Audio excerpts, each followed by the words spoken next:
কমেণ্টত কোনোবাই কৈ আছে যে ৰীল ভিডিঅ' বনালে অলপ বুজিবলৈ অসুবিধা হয় বুলি অলপ ভিডিঅ'টো ডাঙৰ কৰিবলৈ। সেয়ে মই থিংক এণ্ড গ্ৰ' ৰিচ কিতাপখনৰ বুক চামাৰি আৰু এই ভিডিঅ'ৰ যোগেদি অলপমান ডাঙৰকৈ বনাই দিলোঁ। তো এতিয়া আহকচোন বলক থিংক এণ্ড গ্ৰ' ৰিচ কিতাপখনৰ পুৰা নলেজখিনি আৰু এবাৰ ৰিকেপ কৰি চাওঁ। তাৰে প্ৰথম পইণ্টটো আছিল বাৰ্ণিং ডিজায়াৰ। আপুনি হৃদয়ৰ পৰা ক'ব লাগিব, আপুনি কি বিচাৰে আপুনি হৃদয়ৰ পৰা ক'ব লাগিব। দ্বিতীয় নম্বৰত আছিল ফেইথ, বিশ্বাস। আপুনি আপোনাৰ বাৰ্ণিং ডিজায়াৰৰ ওপৰত মানে নিজকে বিশ্বাস কৰিব লাগিব যে মই এইটো কৰিব পাৰিম, এনেকুৱা বিশ্বাস আপোনাৰ মনত থাকিব লাগিব। মই এইটো কৰিব পাৰিম আৰু পুৰা ইউনিভাৰ্ছ মোৰ লগত আছে। ডাউট আমি কৰিব নালাগিব। যেতিয়া আপুনি আপোনাৰ বিশ্বাস বাঢ়ি যাব যে মই এইটো ৰিচিভ কৰিব পাৰিম, তেতিয়া পুৰা ইউনিভাৰ্ছ, ব্ৰহ্মাণ্ড, প্ৰকৃতি সকলোৱে আপোনাক সহায় কৰিব আৰু আপুনি আপোনাৰ টাৰ্গেট পূৰা কৰিব পাৰিব। ইয়াৰ তৃতীয় নম্বৰ পইণ্টটো হ'ল অট'ছাজেশ্যন। ৰিচাৰ্চত প্ৰমাণ হৈছে যে যেতিয়া আমি আমাৰ মনক কথাৰে নিৰ্দেশ দিওঁ আৰু সেই নিৰ্দেশ লৈ আমাৰ জীৱন চেঞ্জ কৰি দিব পাৰে, আমাৰ জীৱন গঢ়িব পাৰে। আপুনি নিজকে কওক, I am going to rich, I am enough worthy to live great life. ইয়াৰ নেক্সট পইণ্টটো হ'ল স্পেচিয়েল নলেজ। আপুনি যিটো ফিল্ডত কাম কৰিব বিচাৰিছে বা যিটো ফিল্ডত কাম কৰিছে সেই ৰিলেভেণ্ট অনুযায়ী স্কিলটো ডেভেলপ কৰক। ইয়াৰ নেক্সট পইণ্টটো আছিলে ক্ৰিয়েটিভ ভিজুৱেলেশ্যন। আপুনি বহি লওক, চকু বন্ধ কৰক আৰু ভিজুৱেলাইজ কৰক যে আপুনি বাৰ্ণিং ডিজায়াৰ বনাই লৈছে, আপুনি স্পেচিয়েল নলেজো শিকি লৈছে, আপুনি সেই সকলোবোৰ ৰিচৰ্চেছ সকলোবোৰ মানুহ আপোনাৰ লাইফত আহি গৈছে আৰু আপুনি দিনে দিনে আপোনাৰ লক্ষ্যত উপনীত হৈ আছে। যদি আপুনি ৰিচ হ'ব খোজে তেতিয়াহ'লে স্পেচিয়েল নলেজৰ লগত অৰ্গেনাইজ প্লেনো কৰিব। আমি যেতিয়া স্পেচিয়েল নলেজ আৰু অৰ্গেনাইজ প্লেন দুয়োটা লৈ জীৱনত আগবাঢ়োঁ তেতিয়া আমি আমাৰ টাৰ্গেটবোৰ পূৰণ কৰিব পাৰোঁ। মনত ৰাখিব যে নলেজ, জ্ঞান যেতিয়ালৈকে জাবৰ হৈ থাকে তেতিয়ালৈকে আমি তাক সৎ ব্যৱহাৰ নকৰোঁ। তেতিয়াহ'লে আহকচোন আমি ছাবকনচিয়াছ মাইণ্ডক কেনেকৈ এই নলেজ ইমপ্লাণ্ট কৰিব পাৰি তাৰ বাবে এটা সৰু মেডিটেশ্যন কৰোঁ। আপুনি বহি লওক, লাহেকৈ চকু বন্ধ কৰক আৰু স্পাইন চিধা কৰি লওক। আপুনি য'ত আছে সেই জেগাতে বহি লওক, কমফৰ্টেবলকৈ বহি লওক আৰু এতিয়া পূৰা ধ্যান আপোনাৰ উশাহৰ লৈ আহক। আপুনি অবজাৰ্ভ কৰক এতিয়া যে আপুনি উশাহ কেনেকৈ লৈছে আৰু উশাহ কেনেকৈ এৰিছে। উশাহ লওক, উশাহ এৰক, উশাহ লওক, উশাহ এৰক। মই আহ্বান কৰিছোঁ পৰমাত্মাৰ যিটো স্বৰূপক আপুনি মানে তেওঁৰ প্ৰতিচ্ছবি মনলৈ আনক। মই আহ্বান কৰিছোঁ পৰমাত্মা পৰমেশ্বৰক, স্পিৰিচুৱেল গাইডক, ডিভাইন পাৱাৰক, এঞ্জেলক যে তেওঁ আহক আৰু আমাক হিল কৰক। উশাহ লওক, উশাহ এৰক। এতিয়া আপোনাৰ এটেনশ্যন দুই ভৰিৰ বুঢ়া আঙুলিলৈ লৈ যাওক। এতিয়া অনুভৱ কৰক পৰমাত্মা পৰমেশ্বৰৰ ডিভাইন পাৱাৰ আপোনাৰ শৰীৰত পৰিছে। আপোনাৰ সেই উৰ্জাটো দুই ভৰিৰ পৰি সেই চেলছক ৰিলেক্স কৰি লাহে লাহে সেই ৰিলেক্সিং এনাৰ্জি আপোনাৰ আঁঠুলৈ গৈছে। আঁঠু ৰিলেক্স কৰি আঁঠুৰ পৰা আপোনাৰ কঁকাললৈ উঠি গৈছে। কঁকালৰ পৰা আপোনাৰ ষ্ট্ৰমাকক ৰিলেক্স কৰি আপোনাৰ 2 হাতক ৰিলেক্স কৰিছে।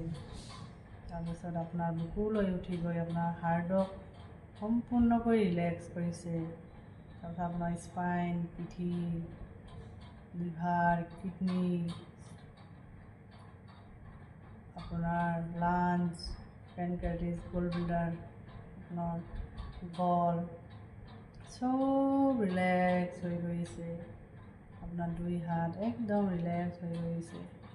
আপোনাৰ গাল, নাক, চকু, ফৰহেড, মূৰৰ চুলি, মূৰৰ পিছফালৰ অংশ সম্পূৰ্ণৰূপে ৰিলেক্স হৈ গৈছে। আপোনাৰ শৰীৰৰ চব অংগ এক অংগ ৰিলেক্স হৈ গৈছে।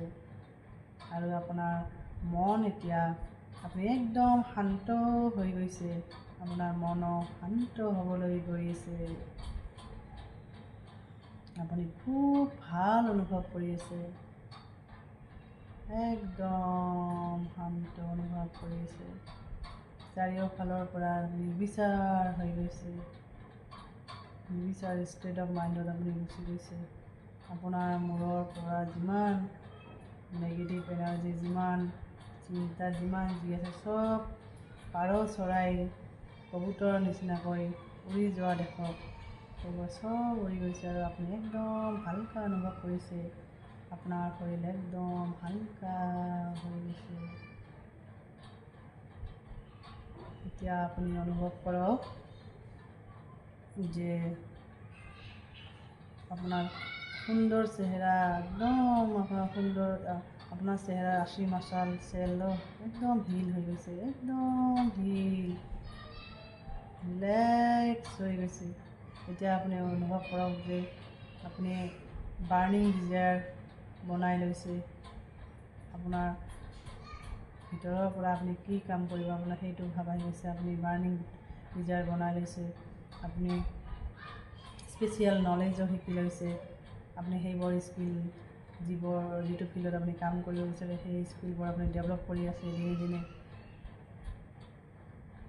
তেনেকুৱা ৰিচাৰ্চবোৰ চব আপোনাৰ ওচৰত আহিছে। তেনেকুৱা মানুহ, তেনেকুৱা পৰিস্থিতি আপুনি লগ পাই আছে। আৰু আপুনি দিনে দিনে আপোনাৰ লক্ষ্যত উপনীত হ'বলৈ গৈ আছে।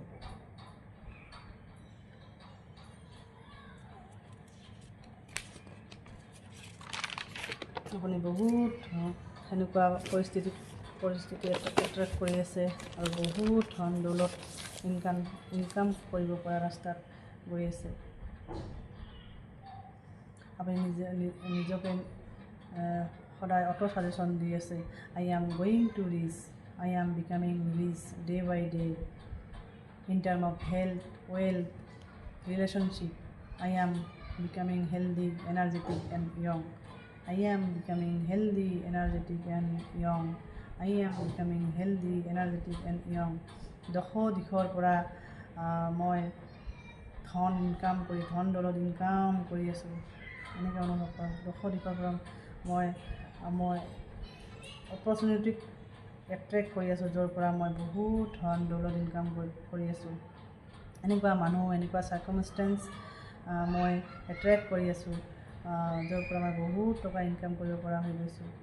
মই সকলোবোৰ স্পেচিয়েল নলেজ লৈ আছোঁ, স্কিল ডেভেলপ কৰি আছোঁ, ঠিক সময়ত ঠিক ডিচিশ্যন লৈ আছোঁ, ৰাইট একশ্যন লৈ আছোঁ।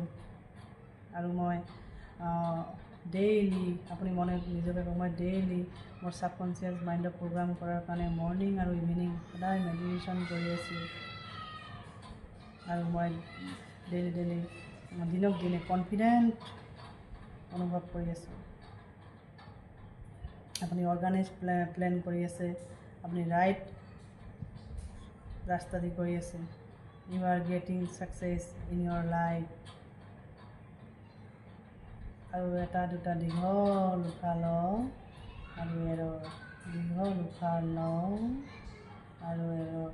লাহে লাহে এই মেডিটেশ্যনৰ পৰা